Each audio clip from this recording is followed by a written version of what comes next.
Hello students, so today we will start a new chapter. The name of the chapter is From Trade to Territory, Company Establishes Power. Let's begin the chapter. Chapter 2, From Trade to Territory, the company establishes power. Learning objectives. For this chapter, you will be able to understand trade wars, expansion of British Empire, structure of administration. Look at the following pictures. Now you have to identify the above pictures. This is a Robert Clive.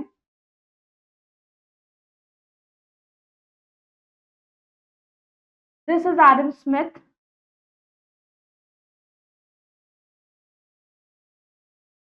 and Arthur Wellesley.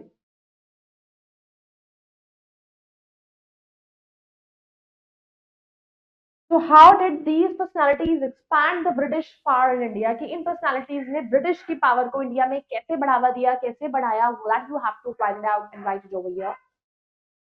Let's start. Trade wars. Leading countries that were involved in the trade wars include Portugal, Holland, France, England, and Denmark. ये leading countries थी जो trade में involve थी. That was the Portugal, Holland, France, England and Denmark. Each one of these countries established his own trading company to trade with the East. ये हर एक जो country थी उन्होंने अपना एक ट्रेड कंपनी एस्टैब्लिश करी ताकि वो ईस्ट में ईस्ट इंडिया कंपनी के साथ ट्रेड कर सके. Mercantilism was the predominant trend among European countries. का जो ट्रेंड था दैट वाज मर्केंटिलिज्म. मर्केंटिलिज्म का मतलब होता है कि when they want to how the serve their nation wealth to just get more. कि किस तरीके से अपने नेशन की वेल्थ को वो जगह पे डिस्ट्रीब्यूट करते हैं. How they managing it through export import, through gold and silver, in what veg they do that. That is the main focus of mercantilism.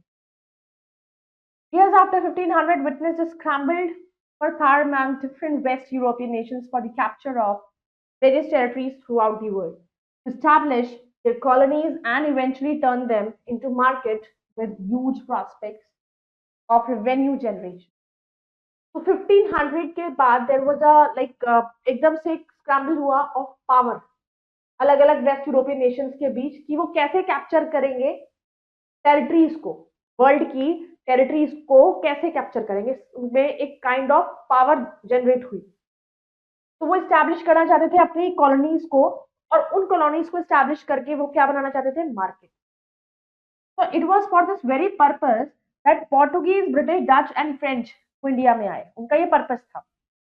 1600 तक द ईस्ट इंडिया कंपनी ने acquire करा एक charter from the ruler of England, Queen Elizabeth, granting it sole right उनको दिया the trade with east के साथ trade करने का.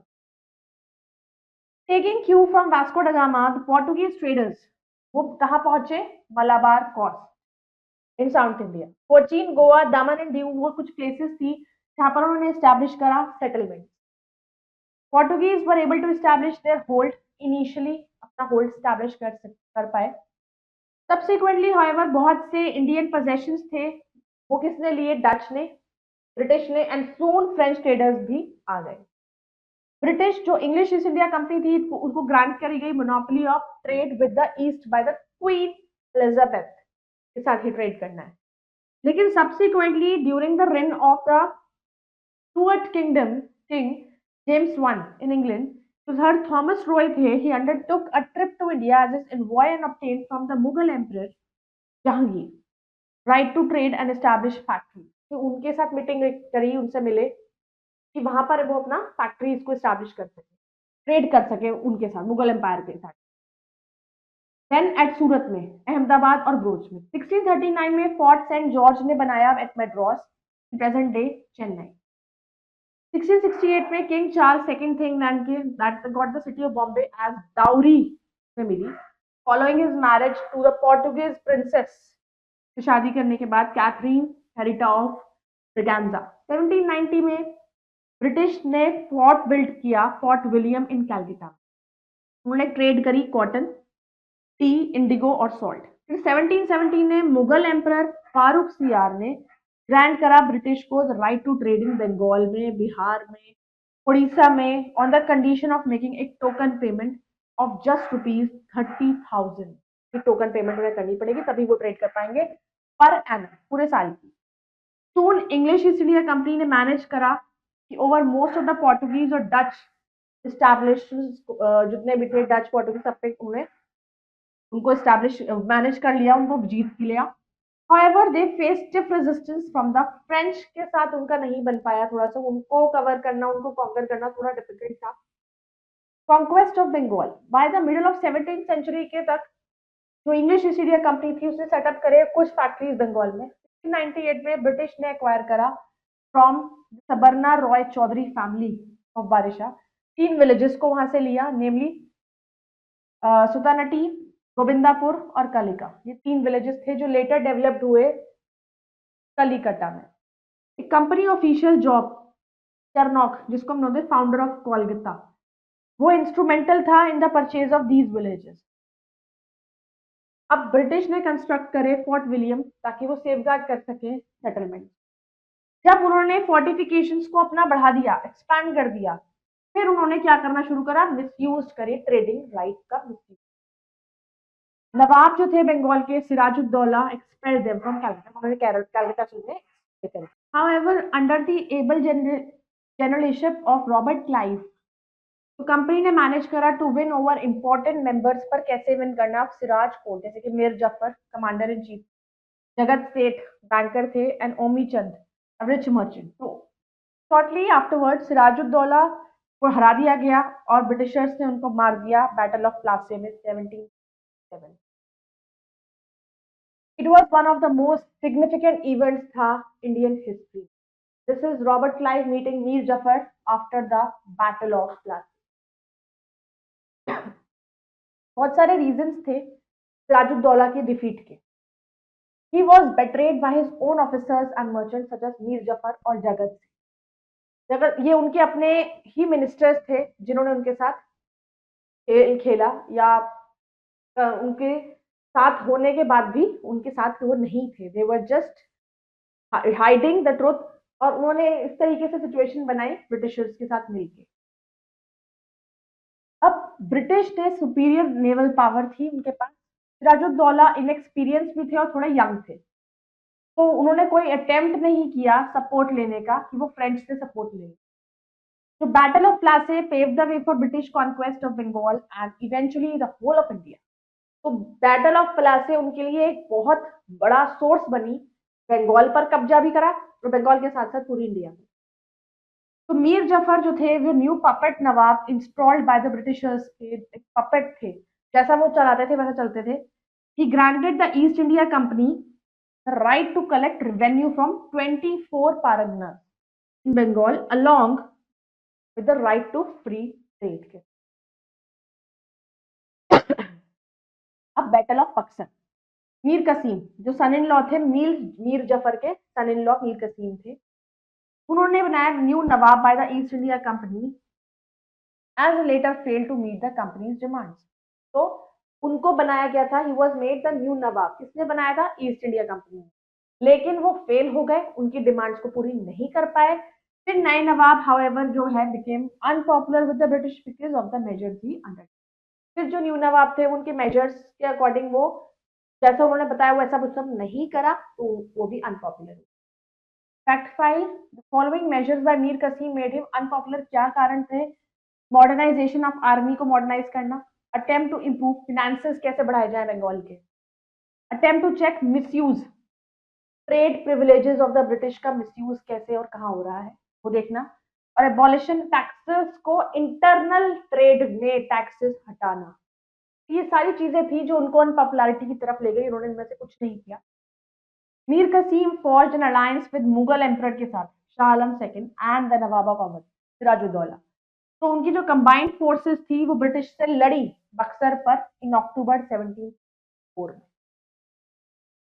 हाउएवर ये जो कंबाइंड फोर्स थी वो भी ब्रिटिशर्स ने हरा दी और इसी विक्ट्री के साथ कंपनी जो थी वो रियल मास्टर। कुछ मेजर कॉन्सिक्वेंसेस थे बैटल ऑफ बक्सर के, वो ये थे कि ट्रिटी ऑफ इलाहाबाद साइन करी गई between British, Shah Alam second and Sirajuddaula के बीच में हुई थी 1760। मुगल एम्परर औरंगजेब ने ग्रांट करा diwani, that is right to collect revenue Bihar से, बंगाल से, उड़ीसा से to the English East India Company, और उसके बदले में उनको दिया गया है एक एनुअल ट्रिब्यूट कितने का 26 लाख रुपए, साइड द डिस्ट्रिक्ट ऑफ पूरा एंड अलाहाबाद। तो एम्परर को रिसाइड करना पड़ा फोर्ट ऑफ इलाहाबाद में, वो लोग रुके, रहना पड़ा उन्हें, under the protection of British की प्रोटेक्शन मिली। अब नवाब जो थे अवध के, उनको एक इंडेमनिटी पे करनी थी और 50 लाख की। उनका किंगडम रिस्टोर कर लिया गया to him by the company, इस प्रॉमिस पर कि वो उनको हेल्प करेंगे अगर उनका किंगडम पर किसी अदर रूलर ने अटैक किया। Robert Clive introduce the dual government in Bengal in 1705। अब जो रॉबर्ट क्लाइव थे, उन्होंने डुअल गवर्नमेंट को इंट्रोड्यूस करा बंगाल में 1765 में, जो लास्ट रही अप टू 1772। इस सिस्टम के under Mir Jafar was placed back on the throne, उनको वापस प्लेस किया गया and handed over the powers, उनको मिलिट्री और क्रिमिनल जुरिस्डिक्शन की जो पावर्स थी हैंड ऑफ करी गई, हैंड ओवर, और while the company exercise control over revenue collection पर ध्यान दिया। तो इस मेथड के थ्रू कंपनी हैड जितनी भी पावर्स थी बट कोई रिस्पॉन्सिबिलिटीज नहीं थी, और जो नवाब थे उनके पास सारी रिस्पॉन्सिबिलिटीज थी लेकिन पावर नहीं थी, रिसोर्सेज नहीं थे कि वो एडमिनिस्ट्रेशन को कहाँ से चलाएंगे। तो उन्होंने सारा जो कंट्रोल था वो अपने हाथ में रखा और रिस्पॉन्सिबिलिटीज दूसरों को डाल दी। अब जो सिस्टम था डुअल गवर्नमेंट का, उसने क्या करा, मेड द कंपनी को वर्चुअल रूलर बनाया बंगाल का, जिसकी वजह से बंगाल ने बहुत ज्यादा सफर किया during this period. Severe famine आई वहां पर, जिसकी वजह से Bengal in 1710 further worsen situation, वहां पे बहुत दिक्कत पैदा हो गई। इवेंचुअली वॉरेन हास्टिंग्स ने डुअल गवर्नमेंट को क्या करा, एंड कर दिया 1772 में, और बंगाल को डायरेक्टली अपने एडमिनिस्ट्रेशन के अंडर लाए of English East India company. Fact file, Robert Clive amassed huge wealth during his stay in India.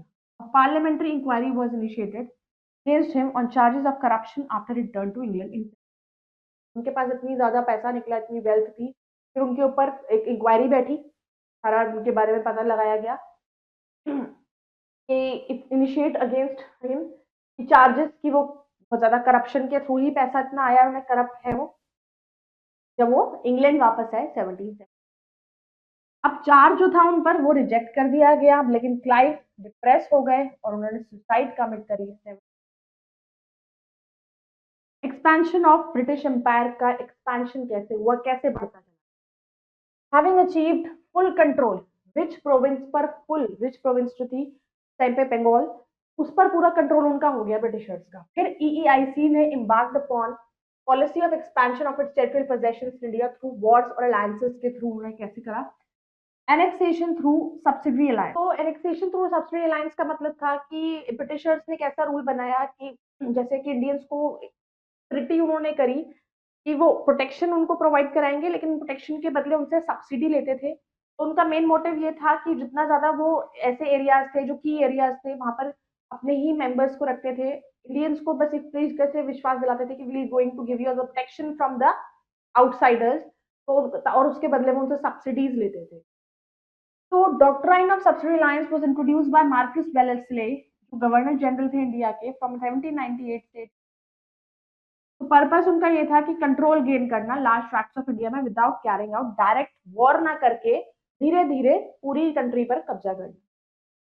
अब इंडियन रूलर ने एक्सेप्ट करे सब्सिडी अलायंस कि हम भी तुम्हें प्रोटेक्शन दे रहे हैं, and had to disband his army, की British forces with his territory and pay for their maintenance, कि हम तो अपनी फोर्सेस दे रहे हैं आपकी प्रोटेक्शन के लिए, तो उसके मेंटेनेंस का खर्चा सब्सिडी आप दोगे। तो ही वाज आल्सो फोर्स्ड, उनको फोर्स भी किया गया कि एक ब्रिटिश ऑफिशियल को रखा जाए called resident at his court, और एक्सपेल कर दिए जाए सारे नॉन इंग्लिश फॉरेनर्स, अपनी स्टेट में से निकाल दिए जाए। इसके अलावा जो रूलर था उनको सरेंडर करना पड़ा of all foreign affairs to British के हाथ में, और अग्री करना करा कि जो भी डिसीजंस वो लेंगे ईईआईसी ने लिया, ईस्ट इंडिया कंपनी, तो वो उसको अडॉप्ट करना पड़ेगा, और इसके रिटर्न में कंपनी ने प्रॉमिस करा कि वो इस रूलर्स को प्रोटेक्ट करेंगे एक्सटर्नल भी और इंटरनल डेंजर। अब निजाम ऑफ हैदराबाद पहले थे जो एक्सेप्ट कर रहा था, उन्होंने टर्म्स ऑफ सब्सिडी अलायंस को 79। अब नवाब ऑफ अवध ने एक्सेप्ट करा 1801 में and ceded to the British about half of it territories उनको। अब expansion through direct military confrontation के थ्रू कैसे एक्सपेंशन हुआ, मैसूर। राइज और एक्सपेंशन मैसूर का alarm the officials of the company. जब मैसूर का राइज और एक्सपेंशन हुआ, उसी से वही एक अलार्म था उस वहां के लिए official. It led to a series of wars. Company और रूलर्स ऑफ मैसूर के बीच में वॉर शुरू हुई। हैदर अली थे और उनका सन टीपू सुल्तान। 4 एंग्लो मैसूर वॉर्स लड़े हुए, वो फॉट किए गए बिटवीन 1771 से 79। और despite initial victories of Hyder Ali की विक्ट्रीज के अलावा उनका जो सन थे टीपू ने सफर किया बहुत ज्यादा heavy at the end of third Anglo Mysore war की। Under the treaty of Seringapatam, Tipu को गिव अवे करना पड़ा अपने किंगडम का, अपने राज्य का बहुत बड़ा part, Coorg, Malabar and Dindigul to the Britisher. He also, उन्हें पे करना पड़ा एक ह्यूज फाइन और send 2 of his sons hostages भेजने पर। बाद में टीपू सुल्तान ने रिफ्यूज करा कि वो सब्सिडी अलायंस को साइन नहीं करेंगे तो उनको ऑफर करी गई थी लॉर्ड वेलेस्ले ने, और वो he died fighting at Seringapatam in 1790। अब ब्रिटिश ने एनेक्स्ट किया एक large portion of his kingdom and give it to Nizam of Hyderabad, उसकी हेल्प के लिए उन्होंने दिया। और बाकी का जो किंगडम था वो प्लेस कर दिया गया under the higher of old ruling family, that is the Wodeyars, जो एक्सेप्ट करते थे सब्सिडी अलायंस बोलने। मराठास, अब ब्रिटिश ने एडवांटेज उठाई ऑफ द इंटरनल डिफरेंसेस की, जिन जिन स्टेट्स के बीच में, लोगों के बीच में झगड़े हैं, तो उन इंटरनली डिफरेंसेस का फायदा उठाकर लड़ाई बढ़ाई। Among the 5 Maratha chiefs, Peshwa, Gaekwads, Holkars, Bhonsles and the Scindias, और इंटरफेयर करा उनके इंटरनल अफेयर्स में, leading to 4 Anglo Maratha wars लेकर गए। और end of the 4th Anglo Maratha war में ब्रिटिश डिफीट हो गए। डिफीटेड करा उन्होंने, ब्रिटिशर्स ने डिफीट करा किसको, मराठास को, और कंप्लीटली उनकी पावर को तोड़ दिया। तो टाइटल ऑफ पेशवा एबॉलिश कर दिया गया और पेशवा बाजीराव की टेरिटरी को अपने साथ ब्रिटिश एम्पायर में जोड़ दिया। दूसरा मराठा चीफ्स ने साइन कर दिया subsidy alliance. Anglo Sikh war, जो डेथ महाराजा रंजीत सिंह ऑफ पंजाब 1839 में उनकी डेथ हुई थी, he was followed by period of instability. अब ब्रिटिश ने एडवांटेज उठाया सिचुएशन की और पहला Anglo Sikh war broke out हुआ। अब सिख आर्मी ने सतलज को क्रॉस करने की कोशिश करी और लाहौर को ऑक्यूपाई करा, लेकिन ब्रिटिश ने सिख को भी डिफीट कर दिया और ट्रीटी ऑफ लाहौर को साइन कर। फिर सिंध और अफगानिस्तान, 1809 में एक ट्रीटी साइन करी गई विद अमीर, रूलर ऑफ सिंध, जहां पर उन्होंने प्रॉमिस करा कि वो not to let the French pass through, कि फ्रेंच को वो अपनी टेरिटरीज पे प्रेस नहीं करें। और ब्रिटिश ने प्रॉमिस करा नॉट टू ट्रांसपोर्ट की आर्म्स को सिंध के थ्रू ट्रांसपोर्ट नहीं होने। तो उस टाइम पे during first Anglo Afghan war in 1839 उन्होंने कैरी करे ये आर्म्ड फोर्सेस को अफगानिस्तान, किस कैसे, सिंध के थ्रू। अब सिंध तो जुड़ चुका था चार्ल्स नैपियर से, नेक्स्ट किसने नेक्स्ट जोड़ा था उसे, ब्रिटिश एम्पायर में चार्ल्स नैपियर 1843। फिर लेट 1830s में और अर्ली 1840s में जो ईस्ट इंडिया कंपनी थी, उन्होंने एक वॉर फिर से लड़ा अफगानिस्तान के साथ और स्टैब्लिश करा अपना indirect rule of PEIC। Expansion through doctrine of lapse के थ्रू, कैसे एक्सपेंशन, डॉक्ट्राइन ऑफ लैप्स वो एक एनेक्सेशन पॉलिसी थी जो लॉर्ड डेलहाउसी ने बनाई थी, गवर्नर जनरल थे इंडिया के 1848 से 1856। तो डॉक्ट्राइन के इसके अकॉर्डिंग कोई भी प्रिंसली स्टेट और क्या कोई भी टेरिटरी जो सब्सिडी अलायंस के अंदर सिस्टम, वो ऑटोमेटिकली ही जुड़ जाएगी अगर रूलर इनकॉम्पिटेंट है या मर चुका है बिना किसी लीगल डायरेक्ट हायर। अगर किसी का लीगल हायर नहीं है उस केस में भी वो उसके एम्पायर से जुड़ जाएगी, ब्रिटिश एम्पायर से। और अगर वो केपेबल नहीं है कि उसके पास इतनी फोर्स नहीं है, इतना उसकी पावर नहीं है, तो भी जुड़ जाएगी। तो ये टुक अवे सबसे लॉन्ग एस्टैब्लिश राइट किसका लिया, एक इंडियन रूलर का, बिना किसी हायर के, टू चूज एंड अडॉप्ट। अब कंपनी ने नेक्स्ट करा प्रिंसली स्टेट, सतारा 1848 में, फिर Sambalpur 1849, Udaipur 1852, Nagpur 1853 and Jhansi 1850। Dalhousie also abolished titles and pensions of heirs of childless Indian ruler. ये ऐसे रूलर थे जिनके आगे कोई बच्चे नहीं थे, वहां से भी उनका भी एनेक्स किया, पॉलिश कर दिए, टाइटल्स को उनका नाम ही मिटा खत्म कर दिया और एनेक्स कर दिए उनकी टेरिटरीज। तंजौर और कर्नाटक भी जोड़ दी गई इसी तरीके से। तो पेशवा बाजीराव सेकंड भी मर गए थे, तो पेंशन डिनाइड हो गई थी उनके सन को, that was Nana Sahib. The imperial title of Mughal emperor abolish कर दिया गया बहादुर शाह सेकंड के बाद, और डेल हाउसी भी एनेक्स्ड हो गया state of Awadh 18। Fact 5, Satyajit Ray's movie Shatranj Ke खिलाड़ी वो पोर्ट्रे करती है कैसे ब्रिटिश ने अवध पर कब्जा किया, एडवांटेज कैसे उठाई उन्होंने, incompetence of nawab Wajid Ali. Structure of administration, civil service. अब जो लॉर्ड कॉर्नवालिस थे उन्होंने स्टैब्लिश करा Indian civil services 1793, which came to be called steel frame of Indian administration जाना गया। उन्होंने सेपरेट कर दिया कमर्शियल और रेवेन्यू ब्रांचेस ऑफ एडमिनिस्ट्रेशन को। प्रमोशंस बेस्ड थे सीनियरिटी के बीच बेस पर, उनकी रेगुलेशंस को हम कहते थे कॉर्नवालिस कोड। अर्लियर जो डायरेक्टर्स थे कंपनी के उन्होंने यूज करा टू अपॉइंट यंग रिक्रूट्स, बहुत ही यंग लोगों को अपॉइंट करा। 1853 के बाद रिक्रूटमेंट किया गया वाज डन थ्रू एक रिटन एग्जामिनेशन किया गया उनका, कि इसी के रिटन एग्जाम के बेस पर उनको आगे रिक्रूटमेंट जॉब मिलती थी। तो Indians they were entitled to subordinate post after 1858 की बात हुआ ये। और ईस्ट इंडिया कॉलेज सेटअप हुआ एट हैलीबुरी इन इंग्लैंड, ताकि वो सिविल सर्वेंट्स को एजुकेट कर सके अबाउट इंडियन कस्टम्स के बारे में, उनकी लैंग्वेजेस, उनके नॉर्म्स ऑफ गवर्नेंस क्या है, वो सारी चीजें जान। आर्मी, आर्मी एक इंपॉर्टेंट इंस्ट्रूमेंट था डिफेंड करने का, consolidating and extending the British rule in India. कैसे, अगर आर्मी को बढ़ाना भी तो एक बहुत बड़ा रीजन है, आर्मी के बढ़ाने से ही अब रूल को बढ़ाया जा सकता है। अब रिक्रूटमेंट जो थे इंडियन सिपाहीज के वो पहले टुक प्लेस करते थे at the time of Carnatic war. बहुत सारे सोल्जर्स जो थे वो इंडियन थे, वो ट्रेंड किया गया ताकि वो लेटेस्ट जो टेक्निक्स है उन आर्म्स को यूज किया जाए, एम्यूनिशन को, राइफल्स को कैसे यूज करते हैं। तो इंडियंस ने मेजोरिटी ऑफ ब्रिटिश आर्मी को कवर कर लिया था, लेकिन वो हाई पोजीशन तब भी नहीं ले पाते थे क्योंकि वो देते ही नहीं थे।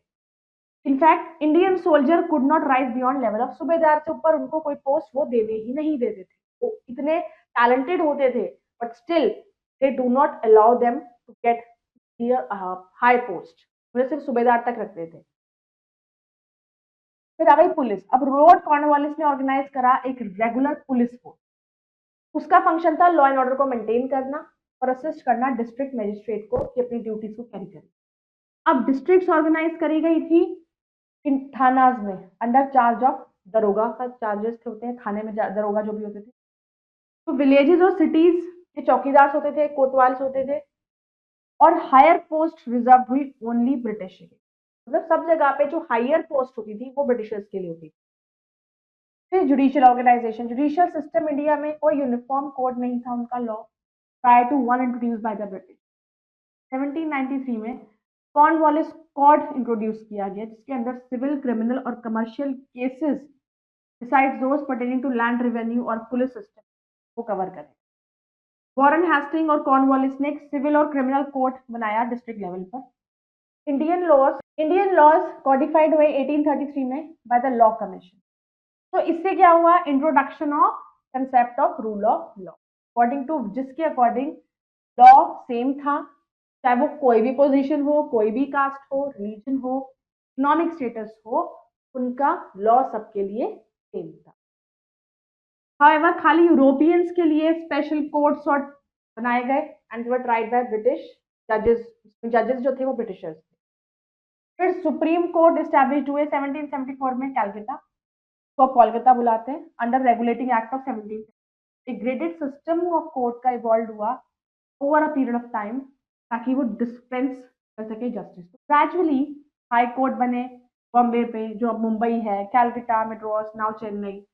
इंडियन जजेस हेडेड कोऑर्डिनेट।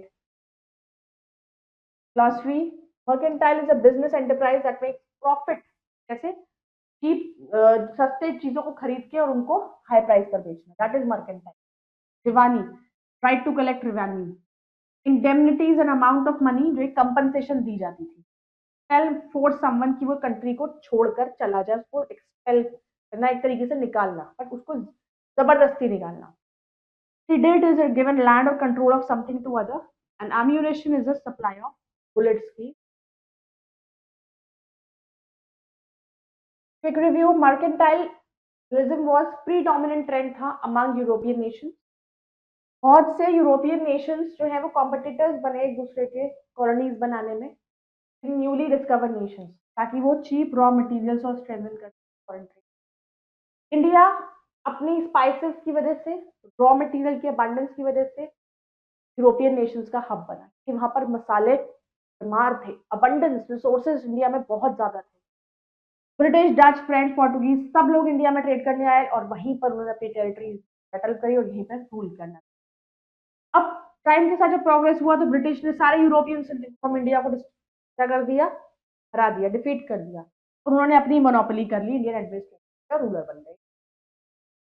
उन्होंने डिफीट कर दिया बंगाल, मराठा, अवध, सिख, सिंध, सभी अदर इंडियन स्टेट्स में वॉर के थ्रू, सब्सिडी अलायंस के थ्रू, कहीं के डॉक्ट्राइन ऑफ लैप्स के. उन्होंने मेन पिलर बना लिया इंडियन एडमिनिस्ट्रेशन को रन करने में, और न्यूली एक्वायर्ड टेरिटरीज को एफिशिएंटली कैसे चलाया जाए. जिस जिस टेरिटरी पे वो कब्जा करते जा रहे थे वहां पर अपना ऑफिशियल रखते जा रहे थे, जिससे धीरे धीरे करके उन्होंने पूरी कंट्री पर अपना कब्जा. So I hope you all have understood this chapter. You all can go through it again and do the exercises. We will meet in the next video. Then bye bye. Take care.